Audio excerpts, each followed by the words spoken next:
Assalamualaikum warahmatullahi wabarakatuh. Saya Rahmadani Siregar. Saya ingin mempresentasikan video mengenai materi-materi pembelajaran dari kelompok 1 sampai kelompok 5. Kelompok 1 membahas tentang fungsi dan ragam bahasa. Ragam bahasa atau linguist style merupakan bentuk bahasa yang bervariasi menurut konteks pemakaian atau topik yang dibicarakan, hubungan antara pembicara dan medium pembicara. Selain itu, ragam bahasa dipengaruhi atau berhubungan dengan perkembangan waktu yang lazim yang disebut dengan kronolog, serta juga berkaitan dengan golongan sosial para penuturnya yang disebut dengan dialek sosial. Faktor-faktor yang mempengaruhi pemakaian bahasa: 1. Tingkat pendidikan. 2. Usia. 3. Tingkat ekonomi. Fungsi ragam bahasa yaitu 1. Menyatukan berbagai bahasa Indonesia. 2. Simbol identitas bangsa. 3. Pemersatu antar kelompok atau etnis. 4. Simbol banggaan nasional. 5. Alat pemersatu adat dan budaya antar daerah. Kelompok 2 membahas tentang diksi atau pilihan kata. Diksi atau pilihan kata adalah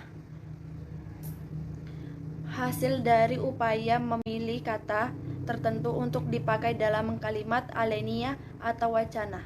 Artinya memilih kata yang tepat atau cocok sesuai konteks kata itu berada dan maknanya tidak bertentangan dengan nilai rasa masyarakat.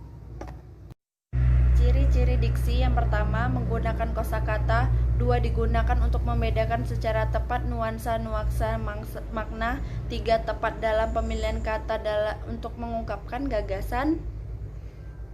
Fungsi diksi: yang pertama, memudahkan pembaca atau pendengar dalam memahami dan mengerti apa yang ingin disampaikan. 2. Kata yang disampaikan lebih jelas. 3. Mengantisipasi terjadinya interpretasi. Yang 3. Diksi yang bagus digunakan untuk memperindah kalimat. Berdasarkan pilihan kata sesuai dengan kaidah makna kata. Yang pertama, berdasarkan jenis makna, ada denotasi dan konotasi. Yang kedua, berdasarkan perubahan maknanya. Berdasar cakupannya, ada yang menyangkut cakupan luas dan menyempit. Sedangkan berdasarkan nilai rasanya, pertama ada ameliorasi, yang kedua pergeseran makna. Kelompok 3 membahas tentang kalimat. Kalimat adalah kata yang setidaknya terdiri atas subjek dan predikat yang terdiri atas satuan bahasa berupa kata atau rangkaian kata yang dapat berdiri sendiri dan menyatakan makna yang lengkap. Unsur kalimat ada 5, yaitu yang pertama ada subjek, predikat, objek, pelengkap, dan keterangan.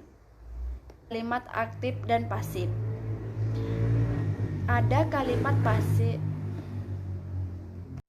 Unsur kalimat wajib dan tak wajib. Unsur kalimat wajib yang harus terdiri atas konstituen kalimat yang tidak dapat dihilangkan, sedangkan unsur yang tak wajib terdiri atas konstituen yang dapat dihilangkan.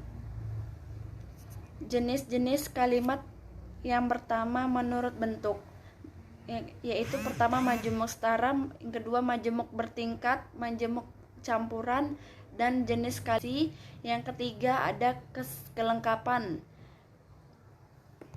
Kelompok 4. Paragraf adalah suatu rangkaian kalimat yang memiliki suatu gagasan utama yang mempunyai satu ide pokok dan cara penulisannya sedikit menjorok ke dalam bagian garis baru.